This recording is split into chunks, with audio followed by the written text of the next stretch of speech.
Артисты театра имени Карима Тинчурина предлагают зрителям окунуться в эпоху оттепели и особой гаммы чувств. Впервые на татарскую сцену приходит мелодрама известного автора Шарифа Хусаинова «Чулпан». Написанная в форме киносценария, пьеса рассказывает о молодой девушке и окружающих ее мужчинах. Это своеобразный портрет времени ожидания и надежд на светлое будущее. Подробности в материале Дмитрия Пивоварова.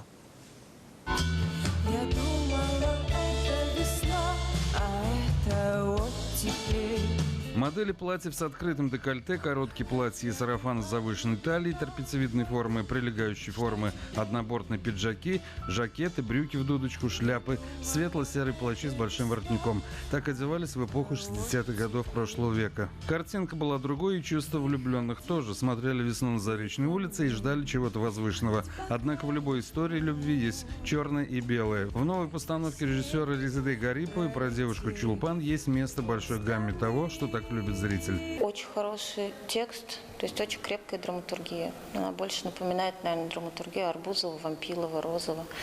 Вот, то есть из той эпохи. И я не знаю, мне кажется, всю хорошую драматургию, которая была уже на татарском языке, ее переставили. Пьесы Шарифа Хусаинова неоднократно ставились на татарской сцене. Будь то «Мама приехала» или «Зубайда. Дитя человеческое». Появление мелодрамы «Чулпан» отчасти удовлетворение информационного голода для современного театра. Все строится вокруг нее.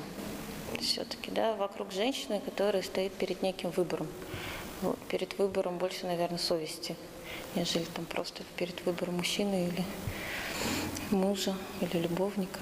Мужчин играют артист Зульфат Закиров и Артем Пискунов, который является супругом исполнительницы главной роли Резиды Саляховой. По сюжету это просто негодяй, отказывающийся от скромной девушки ради карьеры. В новом спектакле я оскорбляю, там, кричу на нее, все такое, поэтому даже чуть-чуть тяжеловато становится. Я разрушитель счастья главной героини. Саляхова, Пискунов и Закиров встречаются вместе на сцене во второй раз. Первый был на спектакле Рашида Загидуллина «Гамлет. Сцены». Однако обсуждение только что сыгранного спектакля или удачно прописанной роли заканчивается в стенах театра. Дома разговоре о творчестве табу. Мы сначала репетируем, естественно, без причесок, без костюмов, но когда уже одеваем костюм, он еще больше помогает воплотить роль, то есть вжиться в роль.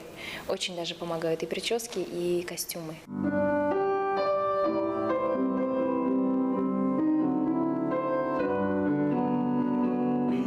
Для Резиды Гариповой уход в ретро-классику продолжается. Предыдущая история любви и страданий, сделанная по роману Эриха Марии Ремарка «Возлюби ближнего своего», по-прежнему ожидаема зрителями.